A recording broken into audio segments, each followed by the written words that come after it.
আর চলে আসছি Ullapara gas line. Gas লাইনের পাশেই গরুর হাট হয়, আজ অবশ্য গরুর হাট নেই।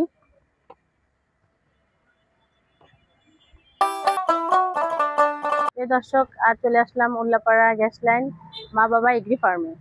প্রিয় দর্শক, এখানে মহিষগুলাকে কিভাবে পালে আপনাদেরকে দেখাবো, আপনারা আমাদের সাথেই থাকুন।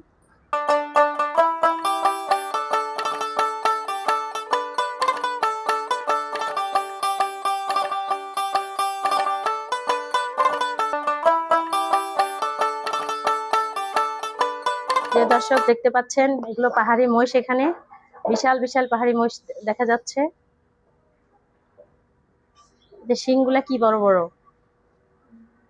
এগুলো অনেক বড় হবে। এগুলো কিন্তু ছোট বাচ্চা মহিষ। কালারটা কত সুন্দর, তাই না? বাদামি কালার। এটা কিন্তু বিশাল বিশাল হবে। এখন কিন্তু এগুলো বাচ্চা।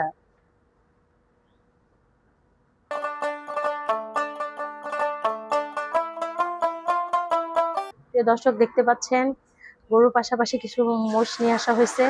অনেক ভালো লাগতেছে দেখে। তাই কি ওদের খাবার দিচ্ছেন এখন? আচ্ছা। প্রিয় দর্শক, দেখতে পাচ্ছেন এখানে কিছু গুটি গরু। গুটি গরু মাংসের জন্য, মাংসের চাহিদা অনেক বেশি। এটা মাংস খেতেও খুব সুস্বাদু হয়।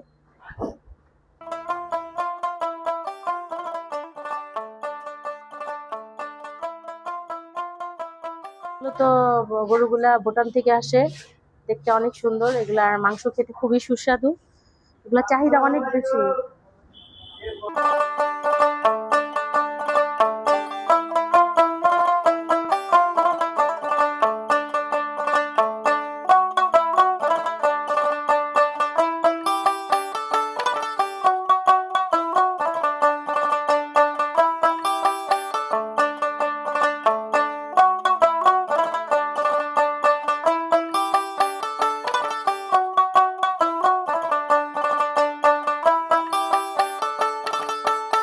আসসালামু আলাইকুম ভাইয়া, ভালো আছেন? ওয়ালাইকুম আসসালাম, আপনি কেমন আছেন? হ্যাঁ, আলহামদুলিল্লাহ ভালো আছি।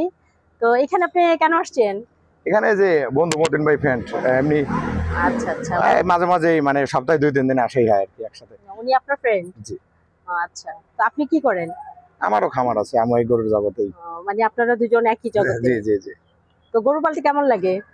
গরু পালা একটা নেশা। আমি আগে তো দেখা গেছে আমি একসময় অনেক মানুষের ওই নেশা বলতে কিছু বললি অনেক মানুষের গাল দিতাম, মানে বললাম নেশা বললে কোনো জিনিস আছে নাকি।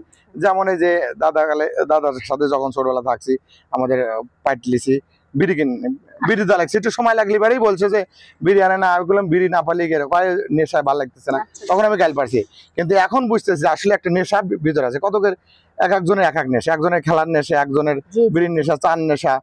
আমি মনে করেন যে গরুর এমন একটা নেশা যে কাছে টাকা থাকে না, গোড়ায় জায়গা থাকে না, গরু দেখলে মাথা নষ্ট হয়।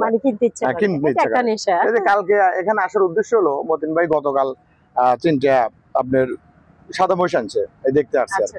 কাল গতকাল নিয়ে আসছে, সকালে বললো, সকালে অবশ্য আমাদের ওখানে গেছিল বেড়াইতে, পরে বলে আসলো, তো পরে বিকেলে বেড়াইতে আসছে।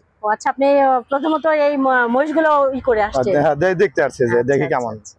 আচ্ছা, আপনারা যারা বড় বড় বিজনেসম্যান আছেন যে গরু পালেন, তো আসলে গরুর বাজার এখন কেমন?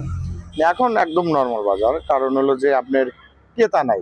মূল কথা হলো যে আসলে যে হাটের কেনা বেচা বলেন, খামারিদের লোকাল পান্তি খামারিদের বলেন, আপনি ঢাকা, চিটাগাং, সারা বাংলাদেশে বড় খামারিরা গরু না নিলে তার গরু একদম নরমাল বাজার। কারণ যেমন হাটে এখন গারস্থরা তো এখন গরু কিনতেছে না।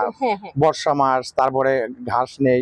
গারস্থরা দেখা যায় যে আপনার একটা গরু কিনে নিয়ে এসে আপনার 10 টাকা ভুসি না খাওয়ালে 20 টাকার ওরা ঘাস খাওয়া উপকারিতা হয়। সেই কারণে গারস্থরা গরু কম নিচ্ছে, খামারি নিচ্ছে। বাজারটা খুবই খারাপ এখন, বাজারটা নর্মাল। আর হচ্ছিল যে বাজার আশা করি যে কোনো সরকার না আসা পর্যন্ত বাজার ভালো হবে না। কারণ হলো আপনার এখন বর্তমান সরকার নাই, খামারিরা গরু পালন করতেছে না।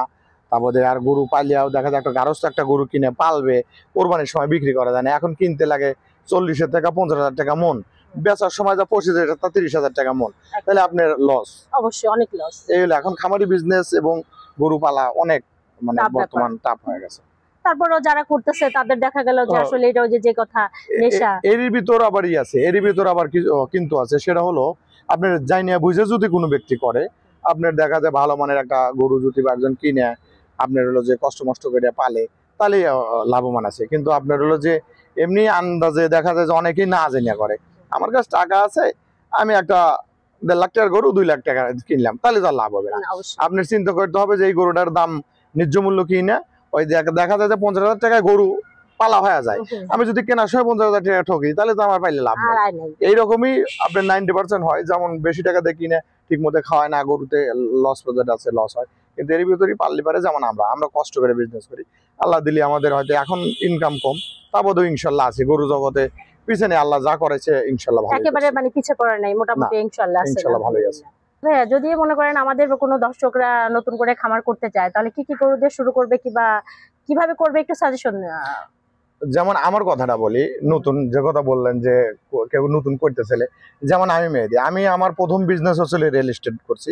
আপনার ঢাকাতে আপনার 2004 সালে থেকে 11 সাল পর্যন্ত রিয়েল এস্টেট বিজনেস করছি।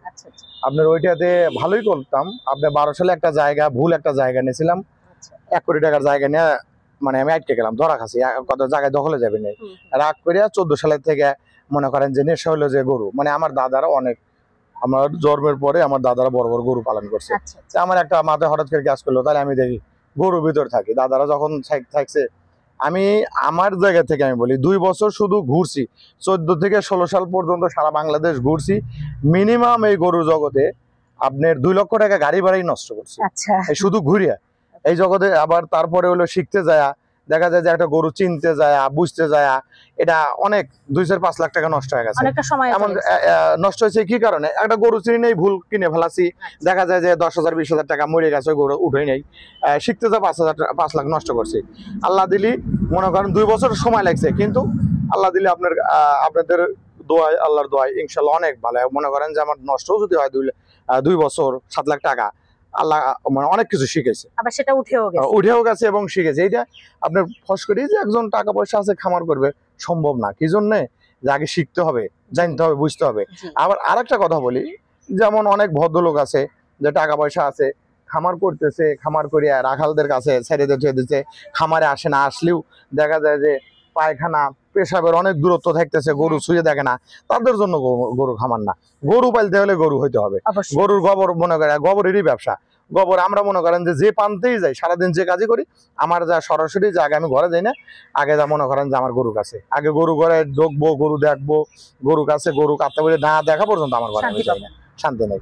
এই জন্য গরু পালতে গেলে গরু হইতে হবে এবং আগে জানতে হবে, বুঝতে হবে, তারপরে বিজনেস করা সম্ভব। যাক, আমাদের দর্শকদের বিষয়ে আপনার কথা বলার জন্য অনেক অনেক ধন্যবাদ ভাইয়া, আপনার সাথে কথা বলে অনেক ভালো লাগলো। প্রিয় দর্শক, আমাদের ভাই যে কথাটা বললো আপনাদের উদ্দেশ্য করেই বললো, আপনারা যদি কেউ গরু পালতে ইচ্ছা থাকে যে আমরা এভাবে গরু পালবো, উনি কিন্তু অনেক বড় একজন বিজনেসম্যান, এই গরুর ফার্ম আছে ওনার। তো যাই হোক, উনি যে কথাগুলা বলছে, আসলে যদি আপনারা কেউ গরু পালতে চান, তাহলে উনি কিভাবে বলছে ওই কথাগুলোকে ফলো করবেন, তাহলে ইনশাল্লাহ আপনারা ওনার মতো করে আগায় যেতে পারবেন। উনি কিন্তু লস দিয়ে লাভে আসছে। প্রিয় দর্শক, আজ এ পর্যন্তই। দেখলেন আপনারা মা বাবার দোয়া এগ্রি ফার্মে গরু মহিষ কিভাবে পালে। আপনারা যদি কেউ গরু মহিষ পালতে চান, তাহলে এভাবে করে গরু মহিষ পালতে পারেন। এ নিয়ে আজ এখানে বিদায় নিচ্ছি। যদি আমাদের ভিডিওটি আপনাদের ভালো লাগে, তাহলে অবশ্যই সাবস্ক্রাইব আর লাইক, কমেন্ট, শেয়ার করবেন।